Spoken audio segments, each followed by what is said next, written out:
साल भर के काम को प्लान करना मुश्किल काम है और इसके नतीजे भी अच्छे नहीं होते। हमारा दिमाग उस वक्त सबसे तेज, सबसे ज्यादा और बिना थके काम करता है जब हमारे पास समय कम होता है। जब आपके पास कम समय होता है तब आप बिना आलस किए काम करते हैं और आज के काम को कल पर कभी नहीं डालते। यही वजह है कि जब आप एक साल का प्लान बनाते हैं तो वो सारे काम एक साल में कभी नहीं हो पाते, क्योंकि आपको लगता है कि दिसंबर अभी दूर है। इसके अलावा जब आप एक साल की प्लानिंग करते हैं तो आपको असल में पता ही नहीं होता कि इस साल आपके साथ क्या क्या घटनाएं होने वाली हैं। रास्ते में आपके पास करने के लिए कुछ दूसरे जरूरी काम आ जाते हैं जिनके बारे में आपको पहले से पता नहीं होता।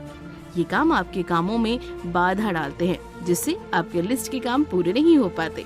अगर आप एक बिजनेस के प्रोग्रेस पर ध्यान देंगे तो आप पाएंगे कि ज्यादातर बिजनेस साल के अंत में सबसे ज्यादा काम करते हैं, क्योंकि अब उनके ऊपर काम करने का प्रेशर बनने लगता है।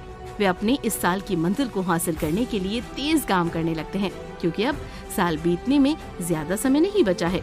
इसीलिए बेहतर तरीका ये होगा कि आप इतनी लंबी प्लानिंग मत कीजिए।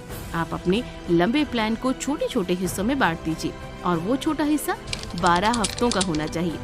आसान शब्दों में आप 12 महीनों की प्लानिंग ना करके सिर्फ 12 हफ्ते की प्लानिंग कीजिए। इस तरह से आप कभी नहीं सोचेंगे कि आपके पास बहुत समय है, बल्कि आप हर रोज काम करके अपने उस छोटे गोल को 12 हफ्तों में हासिल करने की कोशिश करेंगे।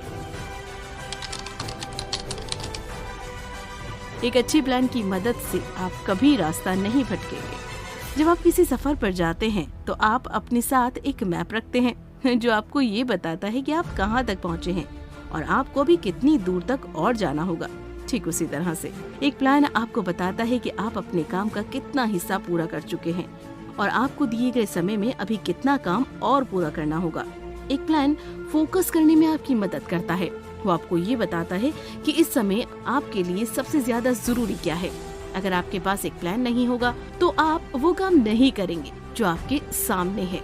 अगर कोई दोस्त आपको घूमने के लिए बुला ले तो आप उसके साथ घूमने के लिए निकल जाएंगे, लेकिन एक प्लान आपको ऐसा करने से रोकेगा और बताएगा कि घूमने के अलावा कुछ काम ज्यादा जरूरी है। 12 हफ्ते का प्लान बनाना आपके लिए ठीक होगा। अक्सर हम ये नहीं जानते कि एक साल में हमारी जिंदगी किस तरह का मोड़ लेगी, लेकिन 12 हफ्तों में आपकी जिंदगी में कुछ खास बदलाव नहीं आने वाले, और अगर आते भी हैं तो आपके सिर्फ 12 हफ्ते खराब होंगे। अगले 12 हफ्ते फिर से अपने हिसाब से डिजाइन कर सकते हैं।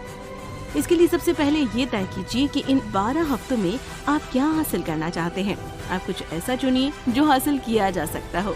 इसके बाद आप उन कामों को लिखिए जिन्हें करने से आप अपनी मंजिल के करीब बढ़ सकते हैं।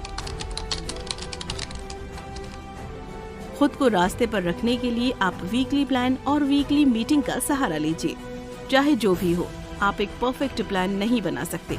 आपको ये पता भी नहीं लगेगा कि आपके साथ कल क्या होने वाला है। हो सकता है आपकी कंपनी में आग लग जाए, हो सकता है आपका एक्सीडेंट हो जाए और आपको अगले 12 हफ्ते अस्पताल में बिताने हों। लेकिन कभी भी एक परफेक्ट प्लान बनाने की कोशिश मत कीजिए, बल्कि आप खुद को रास्ते पर रखने के लिए कुछ आसान से तरीकों का इस्तेमाल कर सकते हैं। रास्ते में मुश्किलें तो जरूर आएंगी और किसी न किसी मुश्किल के आने पर आपको ये जरूर लगेगा कि आपको हार मान लेनी चाहिए। यहाँ पर इच्छा शक्ति तो काम आ सकती है, लेकिन वो ज्यादा देर तक काम नहीं कर पाएगी। इसीलिए आप वीकली प्लान और वीकली मीटिंग का सहारा लीजिए। वीकली प्लान से हमारा मतलब है आप एक हफ्ते के हर दिन में क्या काम करते हैं। आप हर हफ्ते अपनी प्रोग्रेस चेक कीजिए और ये देखिए कि क्या आप इस हफ्ते के गोल को पूरा कर पाए हैं। अगर आप नहीं कर पाए हैं तो खुद से सवाल कीजिए, आप ऐसा क्या कर दें जो आप अगले हफ्ते का गोल हासिल कर सके। इससे पहले हम वीकली मीटिंग की बात करें, हमें ये समझ लेना चाहिए कि किस तरह से लोग कामयाबी हासिल करने में हमारी मदद कर सकते हैं। शायद आपने फिल्म देखी होगी, एक शराबी लड़का किसी लड़की के प्यार में पड़कर शराब पीना छोड़ देता है। वो बात असल में सच है। जब भी आपको लगे कि आप हार रहे हैं और आपसे अब और नहीं चला जाएगा, तो आप अपने करीबी दोस्त से बात करके खुद को हौसला दीजिए। जो लोग अपनी लत से छुटकारा पाने के लिए रिहैब सेंटर का सहारा लेते हैं, वे अक्सर अपनी लत से आजाद हो जाते हैं, क्योंकि उन्हें वहाँ पर सहारा मिलता है। वीकली मीटिंग से हमारा मतलब ये है कि आप हर हफ्ते अपनी किसी करीबी दोस्त से मिलकर उससे ये पूछिए कि आप कैसा कर रहे हैं और आपको क्या सुधार करना चाहिए।